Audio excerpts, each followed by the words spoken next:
என்ன சொல்ல வரேன்னு கேட்டாக்கா டிசிஷன் மேக்கிங். சந்திரன் அங்க இருக்கிறனாலதான் இந்த பாயிண்ட்ஸ் எல்லாம் நம்ம எடுத்து இப்ப பேசுறோம். ஒரு டிசிஷன் எடுக்கிறீங்கன்னா கொஞ்சம் அலசி ஆராய்ஞ்சு அதுக்கப்புறம் 4 பேரையும் கேட்டு இதெல்லாம் பண்ணீங்கன்னு வச்சுக்கோங்களேன், உங்க லைஃப்ல உங்களை சக்சஸ் யாராலுமே தடுக்க முடியாது. சோ நான் இங்க சொன்ன பாயிண்ட்ஸ் என்ன, நீங்க ஃபர்ஸ்ட் டைம் மேனேஜ்மெண்ட் கத்துக்கணும் கண்டிப்பா. ஏன்னா நான் நிறைய பார்க்க அழகா இருக்கணும்னு சொல்லிட்டு டைமுக்கு போகாம கடைசியில அழகா மட்டும் போய் ஒண்ணு புண்ணியம் இல்ல பாத்தீங்களா. அதனால டைம் மேனேஜ்மெண்ட் ரொம்ப முக்கியம். எதை செஞ்சாலும் ஒரு கன்சிஸ்டன்சியா நீங்க செய்யணும். இப்ப நான் இதை செஞ்சேன், எனக்கு இதுல ரிசல்ட் வரல, இதை விட்டுட்டு நான் திடீர்னு புதுசா ஒண்ணு போறேன் அப்படின்னு சொன்னாக்க திடீர்னு கன்ஸ்ட்ரக்ஷன் சர்க்கஸ்க்கு போக முடியாது. கரெக்டுங்களா?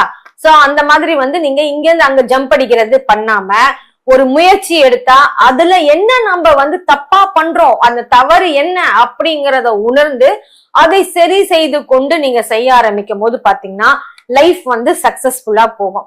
உங்களுக்கு அனுகூலமான ஒரு திசைன்னு பாத்தீங்கன்னா உங்களுக்கு கிழக்கு சாதகமான திசையா இருக்கும் உங்களுக்கு.